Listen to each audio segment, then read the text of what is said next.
Most high earners don't have a spending problem. They have a system problem. Every time their income goes up, their fixed costs quietly lock that income back down. And the dangerous part is, none of it feels irresponsible. It feels earned. It feels like progress. That's how someone can go from $60,000 to $140,000 a year and still feel like nothing changed.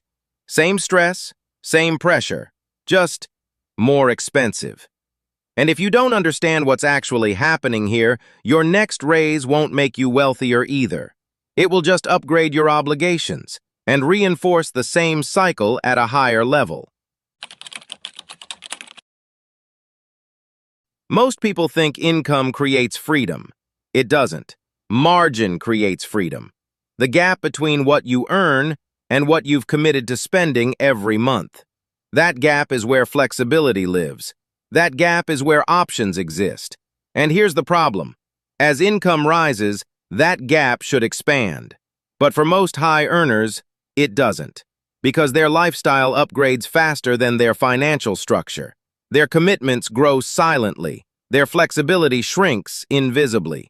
So instead of building wealth, they just build a more expensive version of their current life. Same patterns, higher numbers. And that's a trap that gets harder to escape the higher you climb. Because the higher you go, the more expensive it becomes to step back.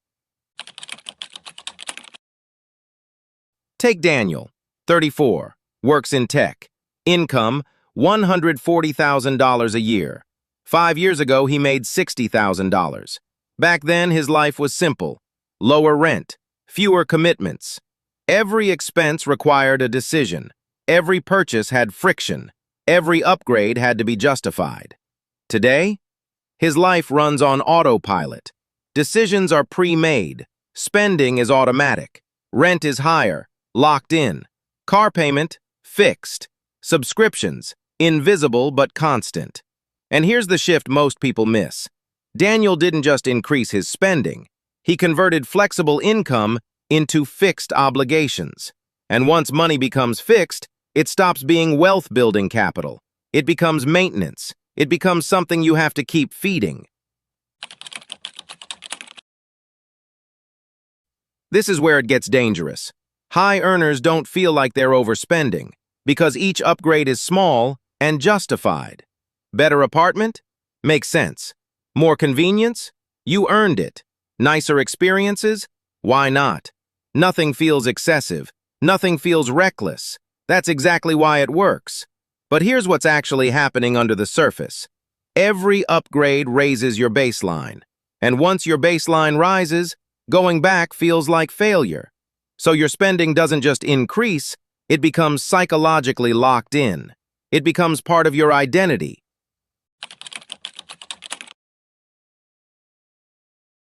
There's one category of spending that quietly controls your entire financial life. Fixed costs.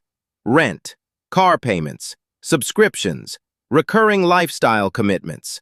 These aren't just expenses, they are future claims on your income. They are pre-decided uses of money you haven't earned yet.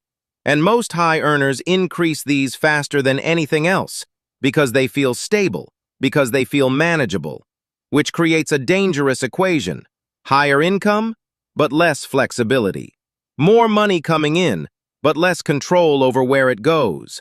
More responsibility with less room to adjust. Numbers that hit harder. Imagine just $1,000 of additional monthly lifestyle upgrades. That's $12,000 per year. Over 10 years, $120,000. But that's not the real cost. The real cost is what that money could have become. What you gave up, not just what you spent. Invested at 7%, that's well over $170,000 from one small upgrade. Now stack multiple upgrades over time, and you're not just spending money. You're quietly deleting 6 figures of future net worth.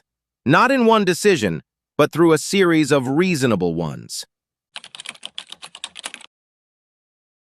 Here's where this becomes psychological. As income rises, identity changes. You stop seeing yourself as someone building a life, and start seeing yourself as someone who has already made it. And that shift is subtle, but expensive. Because now your spending isn't just consumption, it's proof.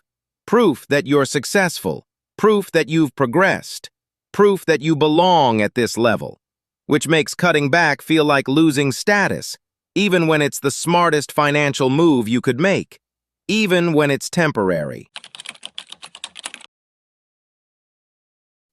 So the cycle looks like this: earn more, lock in higher fixed costs, lose flexibility, feel no progress, chase the next increase.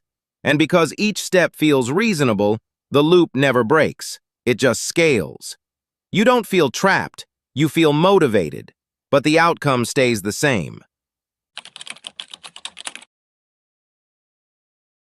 The people who actually build wealth don't just earn more.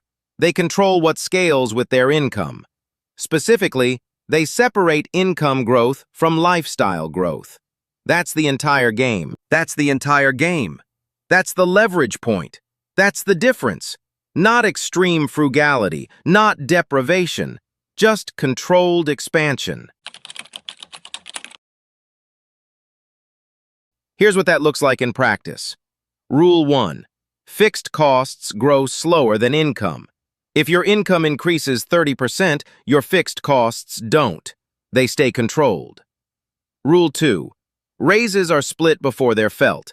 A portion gets locked into investing immediately, before lifestyle has a chance to absorb it. Rule 3. Lifestyle upgrades must stay reversible. If you can't remove it easily, it's not a small upgrade. It's a commitment. These aren't restrictions, they're protection. They protect your future from your present decisions. When Daniel finally looked at his finances differently, nothing dramatic changed. He didn't cut everything. He didn't downgrade his life. He didn't overcorrect.